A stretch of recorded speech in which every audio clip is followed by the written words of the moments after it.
following is a production of DallasCowboys.com and the Dallas Cowboys Football Club. How about them Cowboys? Yeah! Go Cowboys! Let's go, baby! Are you ready for a break? Yes. Are you ready for a break? Absolutely. Ready for a break? Yeah, and so much for that. It's time for The Break on DallasCowboys.com We were on a break! with Ambar Garcia, Voch Lombardi, and Derek Eagleton.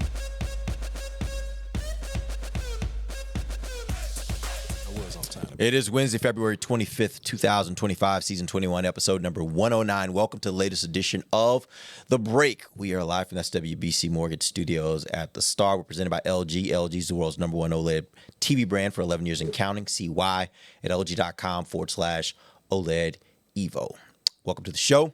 Lots of conversation to get into today. We're talking free agents today. We have quite a bit happening in that world. It's happened here over the last few days, and I suspect there will be more of that happening really over the next 3 weeks.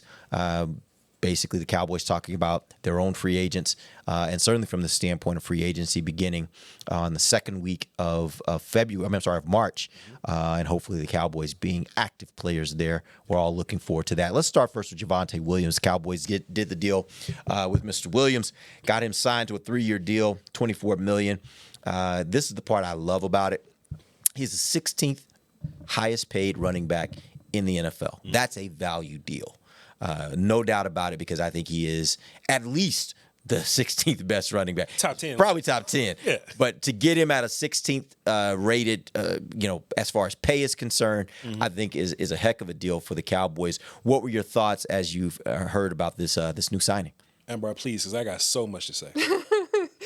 Well, first of all, I found it surprising that it happened, because I really thought he would be a guy that would test the market and go out there, test it out and see. I was initially curious because what is the benefit?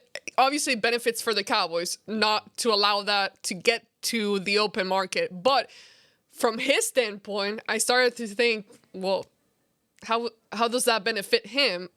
From a business perspective, I'm not sure what the reasons were necessarily as far as that decision, but I was extremely happy because he was one of the free agents or upcoming free agents that I really thought was not going to end up being here with the team. And although there are many people that would argue like, oh, you can find other running backs and put them in there, draft a running back. We've had this conversation on the show previously. I'm at the point where we have so many other problems that why mess with something that was already working? Mm-hmm. Yeah. Let's keep it consistent. The offense was performing really well most of the time. There are areas for room for improvement, of course, but he was one of those pieces that you can trust. You don't have to worry about on and off the field. Like, he's such an unproblematic guy.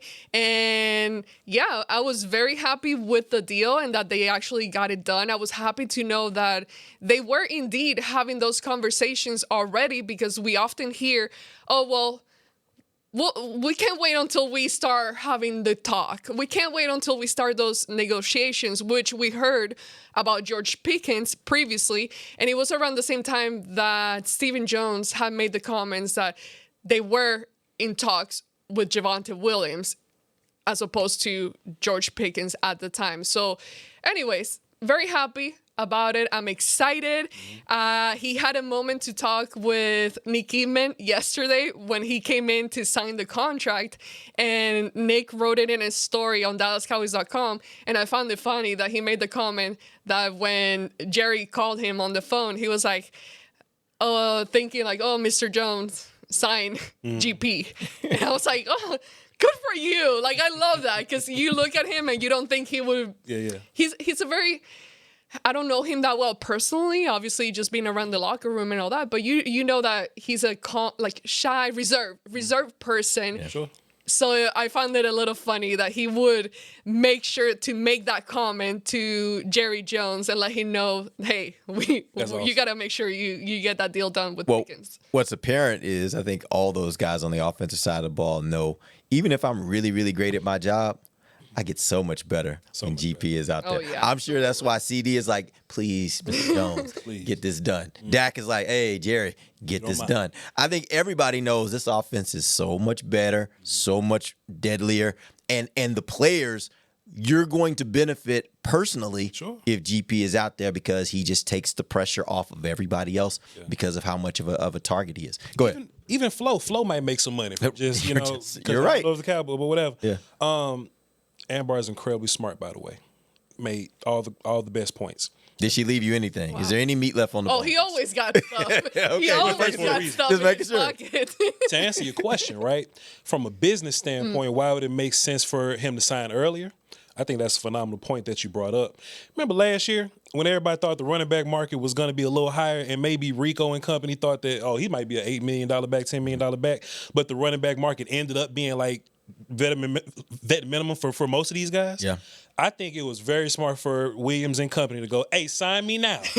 Before we figure out running backs going for cheap again. And by the way, give me a 3-year deal. Like, that's the thing. A lot of them last year were just taking 1-year deals. Sure. And get a 3-year deal. Lock me in now. I'm good. I'm sure the numbers on that contract look real good to him. Shouts out to him. Yeah. That's great. I forgot about that. No, please. I saved this point just for the break. Okay.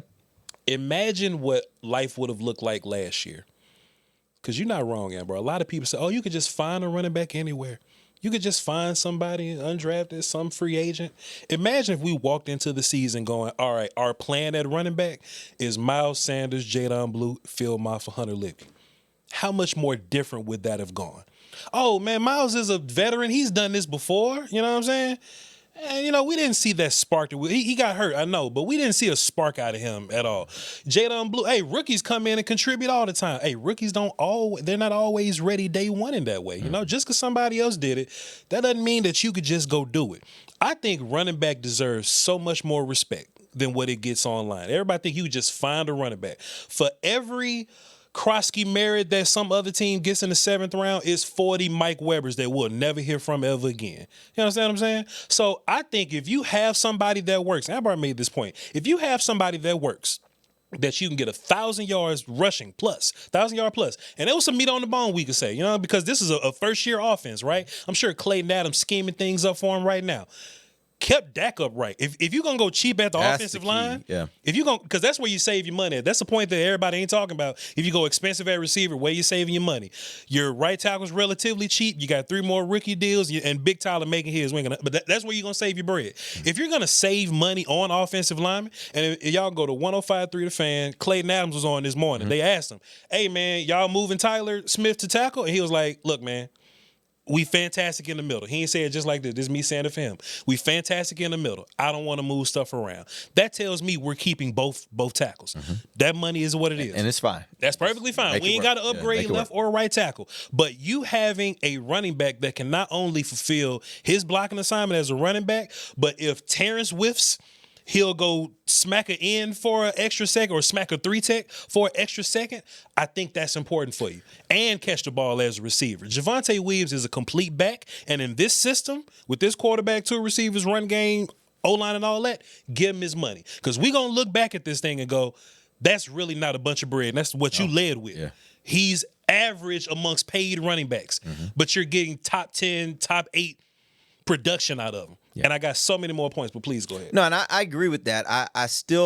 I'm probably a little different with you when you start talking about the relative value of running backs, just because I always think of players, and this is going to sound bad, so please don't take it from the literal sense, but it's replacement value for me. Like, how difficult is it to find a replacement if you let a running back go? And I think that's one of the positions in the NFL that they are plentiful. That doesn't mean all of them. Yeah. It means there's a greater percentage chance. By the way, you look at Malik Davis. Malik Davis came in here, and he was an outcast by all accounts. Came in and had some really great moments of spelling of Javonte. And so I think it just proves the point. There are backs out there. There are backs to be had. You don't necessarily have to pay top dollar. But again, that's why I love this deal. You paid middle-of-the-road money for a guy that I think is – the only knock I have on his game is I wish he had a little bit more of that breakaway ability to give me those home runs. But if that's the only thing I got to give up, hey, man, Yeah, Bring it. I'm good. Which is why me leading with, you're not wrong, by the way. You can find cheap running back. Yeah. Malik Davis is from the crib, right up in here. I don't know if you want to lead with him though, right. But that's why I led with, look at the running backs that we had on the team, and we were like, man, let's see, one of these guys got to hit, and man, we was just like, save us, somebody. But we should have known when, like, hey man, Javonte not doing nothing in preseason. What's the plan? They had a plan. They knew. They knew what they had. They knew what was going on. Knew what they had. So yeah, it's probably easy for your personnel department. They've done it with Rico. They've done it with many other guys, right? But man, I don't like shooting dice when it's perfect. Yeah. When it's good to go, I don't want to shoot dice. Rico good, but Rico may not be the pass blocker Javonte is. Or it may be a Dalvin Cook situation, right? All right, we signed Zeke and Dalvin Cook. One of them got to, boy. Either one of them. You know what I'm saying? So I like to just, we're going to talk about kickers in a minute, but I'm fine with giving the running back his money. Because just like you said, he's a part of this system on offense where everybody helps everybody. And I think once you get to the postseason, if our defense can do anything, I think that's going to matter matchup-wise. Because when these teams start taking wide receivers away, run game will be there for you. Yep. All right, we're going to take... And I was going to just add, one of the greatest things about him, even though he lacks that quality that you mentioned, Derek, is he brings consistency. He was the same player every single time. It wasn't like you never knew what kind of running back or running game you were going to get that day. Despite players coming on and off the field with injuries on the offensive line, I think his game wasn't necessarily fully affected in a way where you're like, oh my God, it all depends on the offensive line to create those holes for him. He was able to help in other ways, like with the blocking and all that, but running wise, I think he stayed pretty consistent despite all the injuries that happened in the line. Yep. All right, we're going to take our first break. We're going to come back. We've got to talk about another free agent that the Cowboys have. They're in the middle of a negotiation with, as Stephen Jones called it, it's been a journey. We'll talk about that and take that journey when we come back. It's DallasCowboys.com radio. If you can't be at the stadium, there's no better way to watch your Cowboys than on an LG OLED Evo TV. That's because everything you see is more lifelike. Every play, every hit. I mean, you might as well be on the sidelines. That's how clear it is. It's all thanks to LG's legendary technology. Perfect black, over 8.3 million self-lit pixels. No one comes close. LG OLED Evo is the best TV in the game for a reason. See for yourself at lg.com/OLED Evo. Hey y'all, Matt Pittman of Meat Church here. As a Yeti ambassador and the official pitmaster of the Dallas Cowboys, I proudly represent two of the toughest brands out there. My Yeti coolers are perfect for hot holding barbecue like smoked brisket and ribs, or keeping beer on ice on those hot game days. Customized with a Cowboys star, America's toughest coolers and drinkware are repping America's toughest team. Keep yourself in some good company and get your officially licensed Yeti Cowboys gear at Stadium Pro Shops, concessions, and on Yeti.com. Every day begins with a promise to work hard and to build a future. That's why we're here, providing the tools, expertise, and John Deere equipment you have relied on for generations to help you get the job done right. We're with you. That's our promise to you. Because no matter the project or the challenge you're facing, we're with you. We're united. If you shout, "How about them Cowboys?" you have that undeniable passion that's the heart of Cowboys Nation. And if you like to drink Dr. Pepper, you love the unique blend of its 23 flavors. Together, your one-of-a-kind fandom paired with the one-of-a-kind taste of a delicious ice-cold Dr. Pepper is the game day lineup that can't be beat. Better yet, gather your Cowboys and Dr. Pepper fan friends to watch the next game and crack open a delicious ice-cold Dr. Pepper for everyone. The wins will be even tastier. It's a pepper thing. Cowboys fans, here's the game plan. Touchdown Tuesday at Take 5 Oil Change. Just wear your Cowboys gear and save 25% on your oil change. No huddle, no overtime. Just drive in, stay in your car, and roll out. You'll be tailgate ready in 10 minutes flat. Keeping up with your car shouldn't be a tough call. Take 5 makes it as easy as calling the coin toss. Take 5 is the official oil change of the Dallas Cowboys. Visit take5.com to find a location near you. Offer valid through December 31st, 2025. Terms and conditions apply. Valid only at participating locations. Back to the break.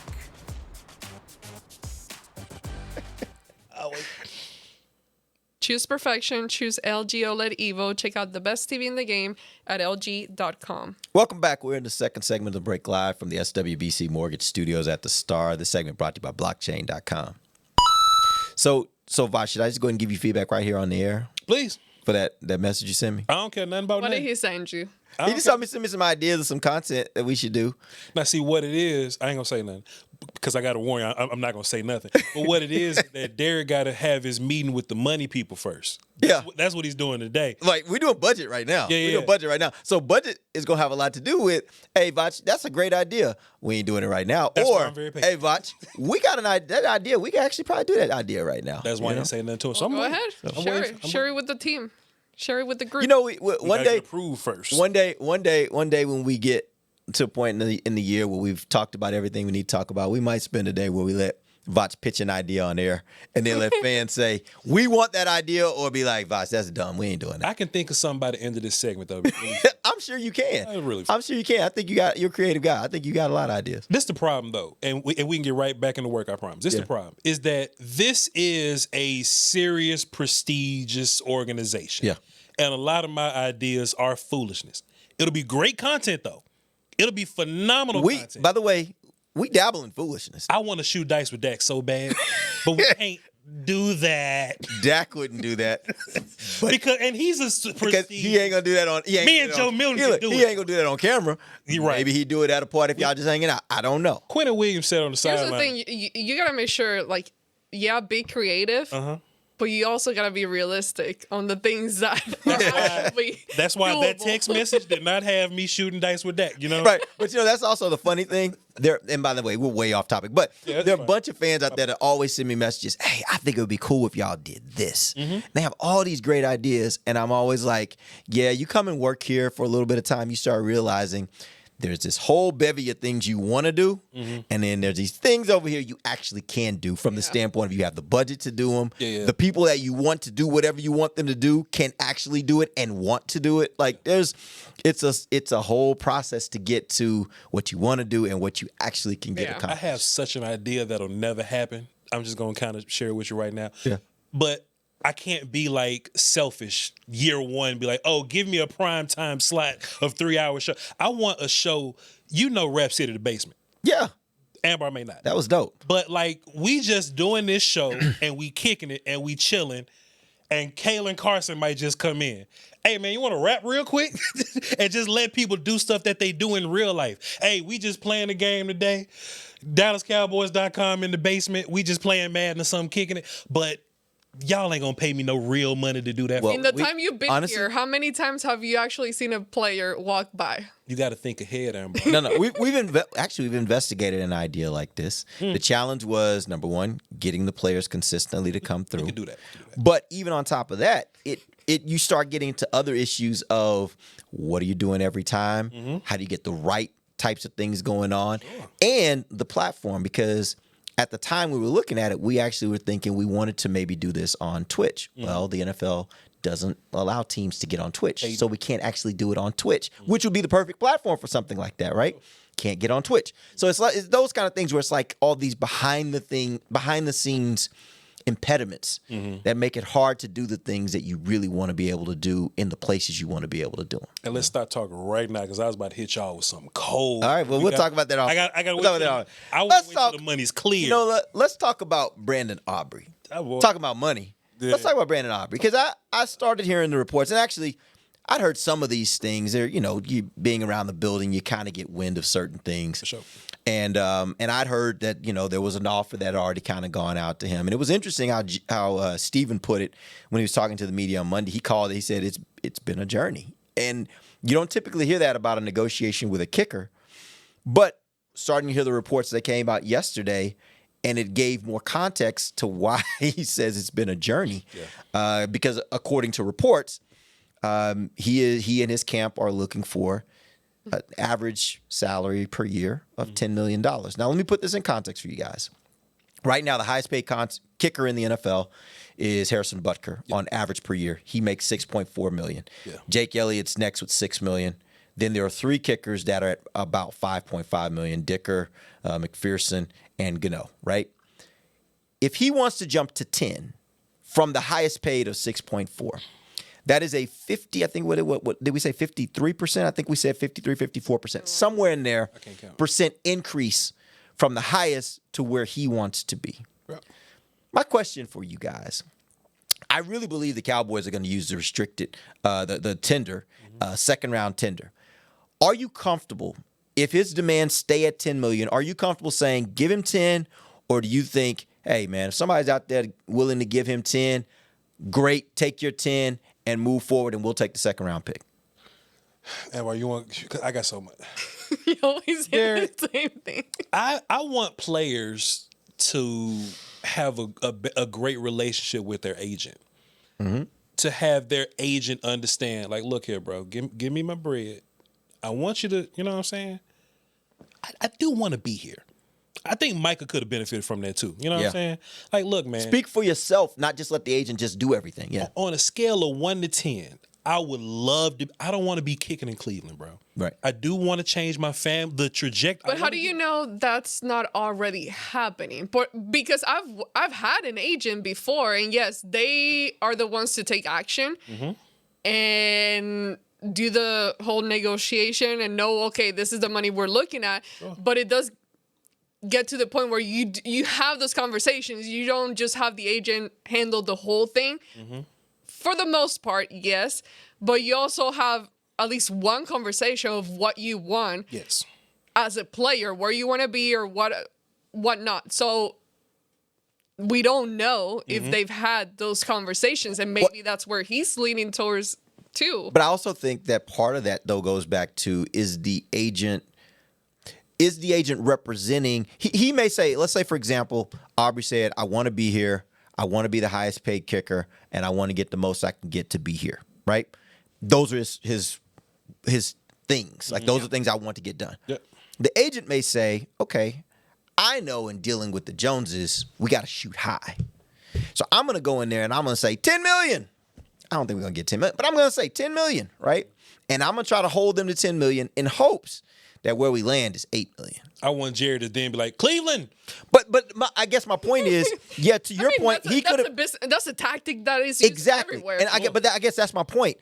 They could have had the conversation, and Brandon could have been like, hey, these are things that are important to me. He may not have even given a specific number. The agent is now using his own abilities to say, this is how I think I can get all these things that he wants. Now, the problem with that, in my opinion, is I think that affects the image of Brandon Aubrey. I think fans think differently today about Brandon Aubrey. Maybe not fairly, maybe not a lot, but I think there's probably a little different of opinion on what they think of Brandon Aubrey today than what they did before this report came out. You guys agree? Yes. I know what my threshold would be. I would talk to my agent and be like, look, bro, I'm looking for this. Don't go in there asking for this many more times this. Yeah. I want to work for the Cowboys break. The Saints break may be offering me a little bit more. Look, bro, I don't want them to send. You know what I'm saying? I don't want to have to go to Saints break. Yeah. It's money similar. Saints pay him a little bit more. I would like to stay here. I don't want to move. I want Aubrey to go, bro, $10 million. I want Aubrey to call Todd France right now. Bro, $10 million? 10? Even if you find with 7, say 8. Yeah, right. Yeah. Say 8. Yeah. And I'm sure that the Joneses are reasonable enough. Like, look, man, you say Bucker make 6 point something. Man, look, bro, I don't want to waste y'all time. Can we get to 7 to 8 and be fine? By the way, the report is that they already put out an offer, and the offer makes him the highest paid, so it's above the 6.4. Now, we don't know if it's 6.4 with $1 more. Sure. We don't know if it's $500,000 more. We don't know if it's $1 million. We don't know. I don't know that. But what we know is they made an offer, and it made him the highest paid kicker in the NFL. Please. I was going to say with this situation, okay, number one, I feel like the information doesn't get leaked unless you want it to.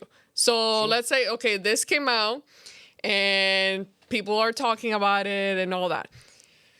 My thought, and again, this is not confirmed, this is just what I think, is that the initial ask, let's say, was the $10 million. Then the Cowboys did whatever. And now it's at a point where I think his agent is not budging at all. and stuck at that. Because I think if they would keep going back and forth and adjust The fact that they're saying it's a journey makes me agree with you. And that's Derek's point, where too. you're sticking with it. Yeah. Because now we're going, well, forget him then. Now that looks bad for Aubrey. And Aubrey should be like, man, I don't want this negative press about. I don't want to seem greedy to the media. I don't want this to be another man. You asking for the same amount of money Jordan Lewis got last year. By the way, this is more money than Javonte Williams that we just signed him to. Correct. His average is 8. Are you going to really pay a kicker 10? I mean, just thinking about the value and how often he has the ball in his hands, how often he's asked to make a play that's going to affect the outcome of games, I have a hard time thinking you pay him more than the running back. For me. You are absolutely, that's exact. I said this earlier. We may see Brandon Aubrey, 8 times a game? 10 or 11? Javonte get 20 carries, 10 carries, you know what I'm saying? Yeah.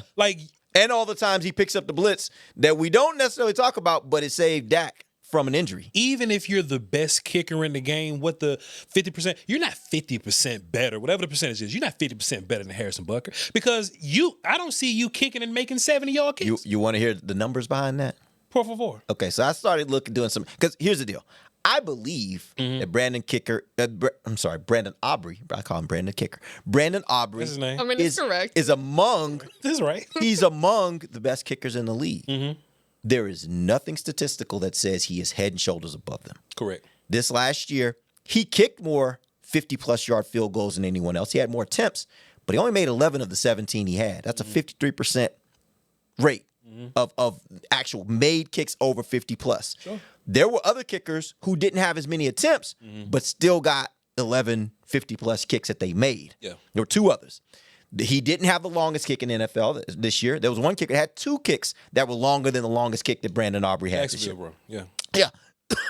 So when you talk about it, there is nothing statistical that says this man is so much farther ahead of everyone. Yeah. Like, this is not the Myles Garrett of pass rushers. Okay, yeah. Right?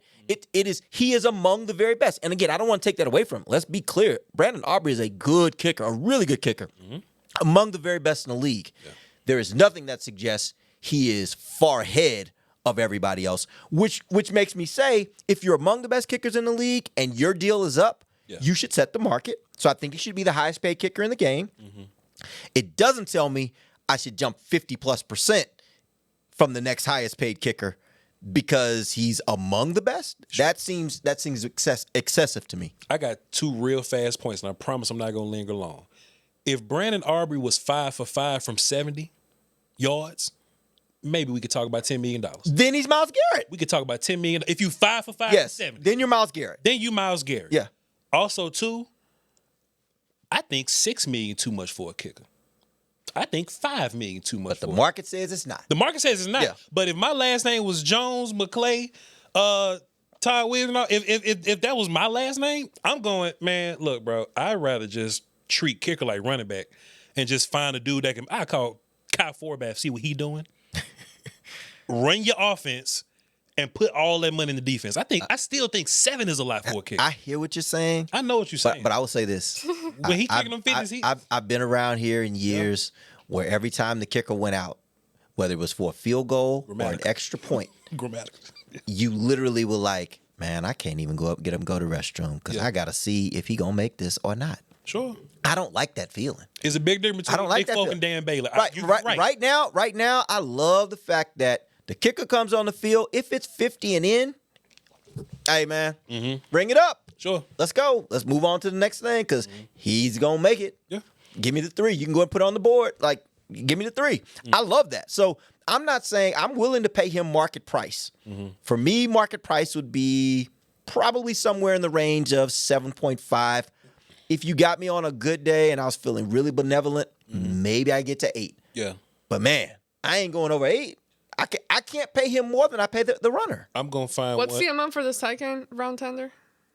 $5.3 million. So essentially, here's the deal. What ends up happening is if the Cowboys are like, if they stick to the 10 and the Cowboys are like, we're not paying 10. Yeah. Cowboys put a second round tender on him, let's say. Then what happens is he goes out into free agency and other teams will have the ability to be able to give him a deal that the Cowboys will have right of first refusal on. Sure. But if the Cowboys decide, hey, this is not a deal we want to match, then he's able to go to that other team. That other team gives the Cowboys a second-round pick. Yeah. Especially in a year like this where I don't have a second-round pick. If that's what we got and my options are pay $10 million for a kicker or take a second-round pick, I'm going back to the well to try to find my kicker, and I'm going to take a second-round pick and see what I can do on my defense. That seems pretty clear to me as far as how I would handle it. I'll go find a college student that'll love to have $500,000 that used to play soccer or something. I'm like, hey, man, let's just have a kicking combine and find them just like we just, or go to USFL. I'm sure there's some good kicking USFL kid coming out this year. I just look, I need defenders, man. Jordan Lewis made $10 million. I would rather have a nickel corner than the best safety that I'm only going to see for 8 or 9 or 10. Kicker. So just team building wise, I'm just fundamentally opposed to it because I just got so many other things that I could do with it. And you made a fantastic. I ain't even think about, man, Javonte ain't even making 10. Yeah. And how you gonna get 10? I see a lot of people in the chat. What they say? Talking, telling the number, like the highest that they would go. What is it? I see some for 7, 7.5, 8, or 8.5, which is still extremely high. Yeah, but I wanted to ask you guys, what is the max that you would give him? Well, that's what I just said. I said for me, 7.5 is kind of my upper limit. I might, again, on a very, very good day, very good day, maybe you could get me to 8, but 7.5 really is kind of my max, especially knowing 6.5 is where the highest is right now. I don't see myself going over 7.5. Me as a lowly creator podcast dude, if they give him 7, I'll shut up. If my last name was Jones, I'm trying to find some cheap kicker and put all my resources in the defense. You know what gives me pause is that I have this secret trauma in my head, in my mental of like when you do give a big contract, then they the can't next kick year, no more. all of a sudden, by the way, that happens. That's the thing about kickers. Yeah, kickers are just that. I've heard special teams coaches say it is the most important thing for a kicker is the mental, and the mental can go at any moment. Yeah. Just something triggers, it gets in their head. It's like a golf swing. Once it gets in your head, it's hard to get it back right. Look at Justin Tucker. Yeah, for years, was absolutely the best kicker in the National Football League. Yeah. And in a matter of a year, went from that to just a guy that was like, yeah, he ain't that good. Now, he had some off-the-field issues going on. Sure. Maybe that affected. But, again, my point is, it's a mental thing. He didn't forget how to kick. Yeah. His leg didn't just fall off. It is mental. And when kickers go through that slide, hey, we saw it happen with Dan Bailey, and I thought Dan Bailey would last forever. Like, he was so great. And I love when he'd step out there on the field and Corey Miller would start playing I Got 5 on it in the stadium and you feeling the vibe and he'd go out there and make his kick. Yeah. And then all of a sudden he wasn't making those kicks. Man. Like, that's the thing. So if you're going to pay this kind of money, I want a little more assurance than at any moment this thing could fall apart. That's the scary part. Yeah. All right, let's take our final break. Let's come back. We'll see where we go from there. We have a little more on this because it looks like Voch got some other things he want to throw out there on this. It's 11:41. We ain't got time. All right, we'll be back. DallasCowboys.com radio. At AT&T, we guarantee our network so you can talk college football with your BFF while taking Buster to the vet. Hey, I can't believe he ate the whole thing of chicken wings. And I can't believe we're staging a comeback. Touchdown! Yes!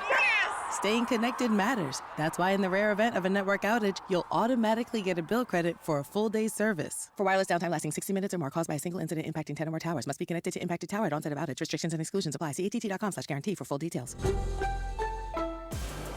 If you can't be at the stadium, there's no better way to watch your Cowboys than on an LG OLED Evo TV. That's because everything you see is more lifelike. Every play, every hit. I mean, you might as well be on the sidelines. That's how clear it is. It's all thanks to LG's legendary technology. Perfect black, over 8.3 million self-lit pixels. No one comes close. LG OLED Evo is the best TV in the game for a reason. See for yourself at lg.com/OLED Evo. It's the official men's skincare brand of the Dallas Cowboys, Jack Black. And right now, Cowboys fans can get 15% off their $75 order. Plus, because every deal needs a playmaker, your order will include a free 5-piece skincare set and free shipping. The Jack Black Playmaker is 4 of Jack's favorites and a full-sized intense therapy lip balm. Make a play for the playmaker at getjackblack.com getjackblack.com/Cowboys with the code CowboysVIP. That's getjackblack.com/Cowboys with the code CowboysVIP. How's it going? You see that Cowboys game? Oh, I watched. Been seeing some good things. Totally. They have some talent. Yup, some great talent. And they got some fight. Hoping this is the year. Me too. Oh, I'm Cody, by the way. I'm Travis. Nice to meet you, Travis. Go Cowboys. Go Cowboys! Make a new friend based solely on their shirt choice. What would you like the power to do? Bank of America, the official bank of the Dallas Cowboys. Copyright 2025 Bank of America Corporation. From the field to the festivities, Lucchese embodies the essence of luxury and tradition.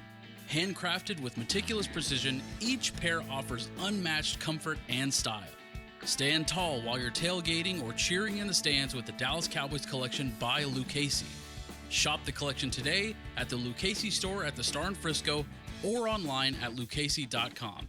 Lucchese, the official boot of the Dallas Cowboys and Dallas Cowboys cheerleaders. Back to the break.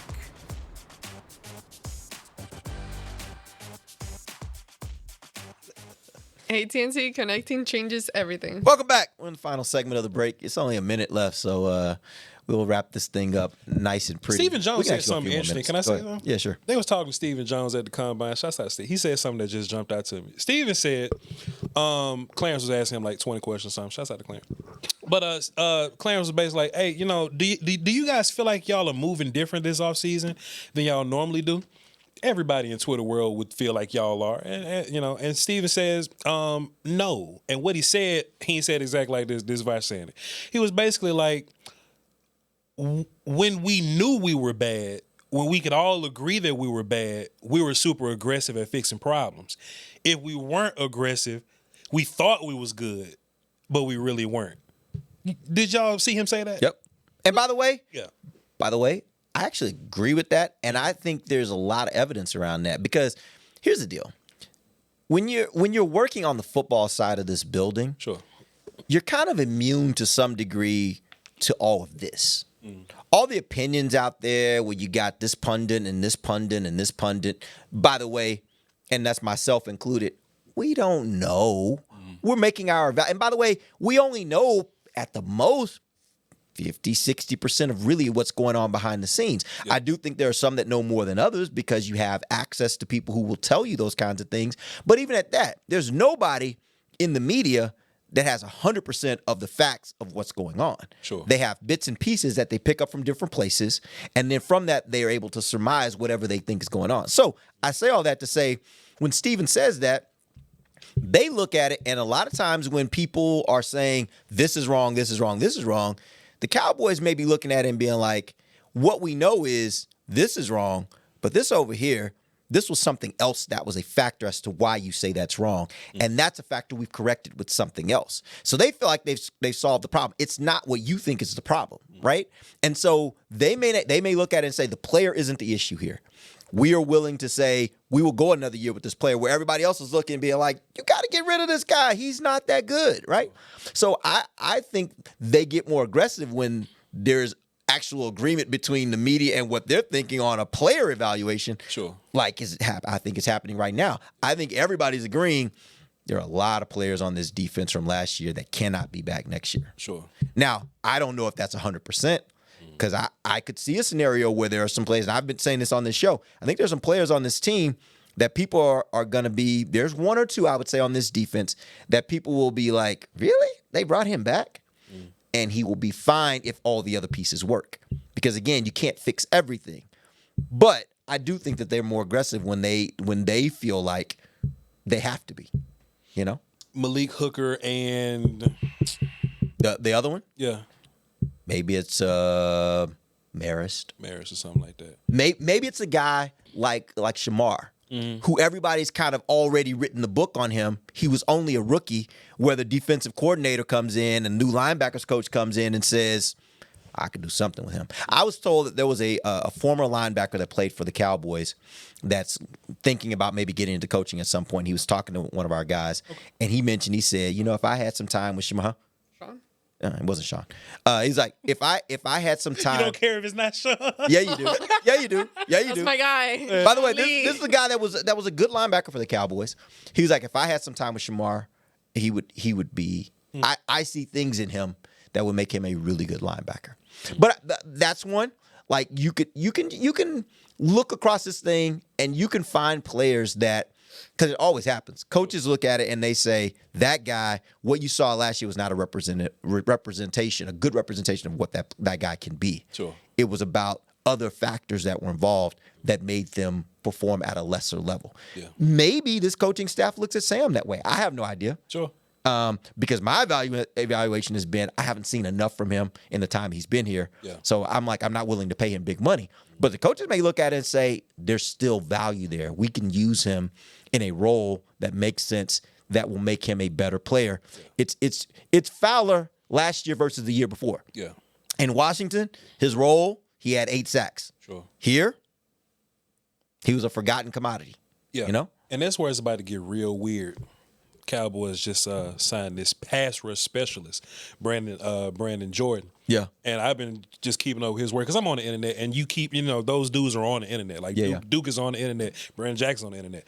And it's like I've seen, like we all, like the idea of him is that he's flipped these pass rush units that are regular units, and now they're like Zach Allen, for example, with the Broncos, whatever, right? I remember watching him at, like, Boston College. He was never a pass rushy dude. He was like a defensive end guy. Yeah. And then he gained a bunch of weight. He played like a interior guy. He wasn't ever sack guy.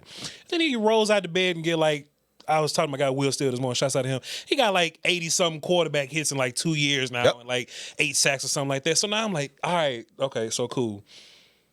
Does he bring that out of Sam? You know what I mean? Because I think the internet or just Cowboy fans will tell you, like, I don't know, maybe we can improve. Does he bring out Ezraku? Does he like, see, Donovan's a part of this team regardless. And that's one thing. I'm looking at Donovan, I'm like, they didn't get the pass rush they may have expected out of him. Sure. With a different coaching staff, they may be looking at him like, man, that dude had 17 sacks his senior year in college. Sure. We could do something now. And now maybe Christian Parker looks at him, hey, man, can you fix Fowler? Hell yeah, I can fix Fowler. Right. Hell yeah, I can fix these people. So now that's even more questions about when we're building these things. And that's my point. Like, there are going to be guys playing next year on this defense. If this defense is better, there will be some guys that a lot of us right now are thinking, don't you really need to upgrade that position? But what you'll find is you really don't. There are some positions you absolutely have to. But there are some where you got a guy that is good enough with the right pieces around them that they can be a productive member of this defense. But just to be fair, I don't want the Joneses to look at that and use that as a reason to not spend and be aggressive in free agency. I don't want them. Well, that's what I said. Yeah. They got a few. They have to. I don't want them to be like, oh, we won't sign some big name or a bigger talent because, Brandon gonna get Sam right. I don't want that to be the case. Yeah. I want you to get the big name. Hey, Brandon, fix Hendrickson or work for them. Hey, Brandon, fix Hendrickson, fix Mack. Yeah. Make them more sack guys or whatever. Well, this goes back to the point I made last week.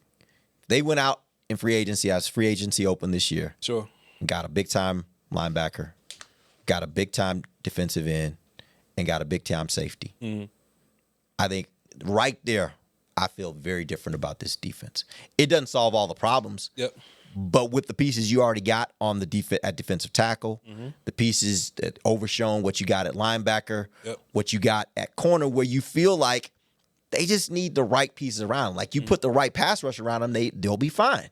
I think you start thinking about this defense in a much different situation. It doesn't solve all the problems, but it solves enough of them to where you feel like with the coaching staff that you've assembled, you can do some things on defense. And that's why I can't give my kicker $10 million. Go ahead. Exactly. Let's go ahead and wrap the show up. Y'all just made me mad all over again. Again? Oh, Lord. Here we go. Yeah, well. How bad? Mucho more? A little bit? Frustrated. Like, my body temperature was okay. Now I feel like I'm hot. Because I got mad just listening to this. Because, you got steam coming out. Yeah, a little bit. Because, and it's not because of you guys. It's just, again, thinking about the fact that we wasted another season. The fact that there are a group of players that we have question marks around, that there's even a doubt, like, we had to wait and see with this new coaching staff, see how they do. I wish I didn't have to wait until that. But isn't that the NFL, though? I don't think that's unique to the Cowboys. I think that's the NFL. In some cases. But a guy, for example, I think, like you mentioned, Maris, kind of falls in that category because he's only been, what is it, 2 years? No. It's like this is fourth. Yeah, I think it's fourth. Yeah, I think it's fourth. Oh, wow. Time flies. 3 or 4. Yeah, because he should be coming up on a contract here soon. But an example So maybe it's this may be his him. fourth year coming up. Yeah. An example like him, he's a guy that I would have loved to know by last year what we really have in him. Because we've seen him have flashes of good, and then we see him even last year where he wasn't necessarily thriving. Sure. So again, there's a question mark there. You mentioned Sam. He's another guy that you've seen moments and then other ones not so great, but you still have that question mark, and the hope is, again, going to that fact that you're hoping that this year the new coaches can bring it out of these guys. Sure. But I would love to know, and there's a group of guys, I would love to be in a spot where right now I feel confident in those guys rather than having hope or hoping that this coaching staff brings it out of them. So that's just the frustrating part, that there was a whole year wasted in the sense that the defense really didn't show absolutely anything. They were not thriving in any way. So it's hard to make that evaluation, and it's unfair to a lot of these guys, but I just felt like it's a setback in a lot of ways for some of these players. I think the younger, cheaper players have much more rope to grow and develop. I think the guys that their contract ran out to get more money, I don't think those guys will be back. Yeah. So, And my thing is, I just think that's the nature of the NFL. You got, not speaking of your specialists, you got 22 starters. You're always going to have guys that you have question marks about, that you can't figure out in a year what they can become or not become. Because it's just, that's the nature of having 22 guys. In a normal year where you're kind of like, oh, you could have a year where you're like, meh. But last year was historically bad. Yeah, don't get me wrong. It's Don't get me wrong. Usually every year I would agree with you, but it's just like last year it was so bad. No, it was bad. Where it's like, okay. But that's also part of the thing. That means it just created more question marks for guys that are actually serviceable, good players. Yeah. That because everything was so bad, it made everybody look bad, right? Great point, Ambar. We can't just get a little better when you're like the worst defense in the league. Like if you're the 10th best defense and you get a little better, all right, cool, you're 9. If we're the 32nd worst and we get a little better, we're 30th. We're still bad. You know what I'm saying? Still bad. Yeah. So I would still love the Joneses to like put the foot on the pedal and like go get these. But they got to. No matter the question for me is how many. It's not whether they will. Yeah. It's how many frontline players are you willing to go out and get, because you got multiple issues you gotta solve. Not counting depth guys, I think anywhere between 3 to 5 makes sense. Yeah, I agree. I agree. And I would love if 3 of those guys are dudes, players, like the real players. There's one dude on the East Coast and the Southeast that we can't talk about to come play safety, man. I would love it if a dude like that could come play safety for us. Well, that's my point. When I started looking around and I was like, whether it's in free agency, trades, you go get me a safety, a pass rusher, and a linebacker. That's a good start. And I would look at this defense a totally different way. Even with all the other problems you got where you like, I don't know about this, I don't know about that. You're going to have question marks. Every team's going to have question marks. I would feel great about the frontline talent you have for this defense. Marius got drafted in 2024. So this will be his third year? His third year. Yeah. That's what he said. He said third year. I said fourth. Almost 4. I said I'm like, how? Yeah, I said We four. made a mistake with 4. I was thinking Overshown. Yeah. Overshown's Yeah. He said 3. I said 4. Yeah. Okay. All right, we appreciate you guys joining us. We did almost a full hour here, man. We're going to have to make this a normal No, I'm cadence. hungry. Everyone Let's gotta get the go. lunch, Yeah, we're going to go get some lunch. All right, we appreciate you guys joining us from Voch Lombardi. I can't get lunch with this. Ambar Garcia. This is Derek Eagleton live. This has been The Break live on DallasCowboys.com radio. This has been a production of DallasCowboys.com and the Dallas Cowboys Football Club. How about this, Cowboys?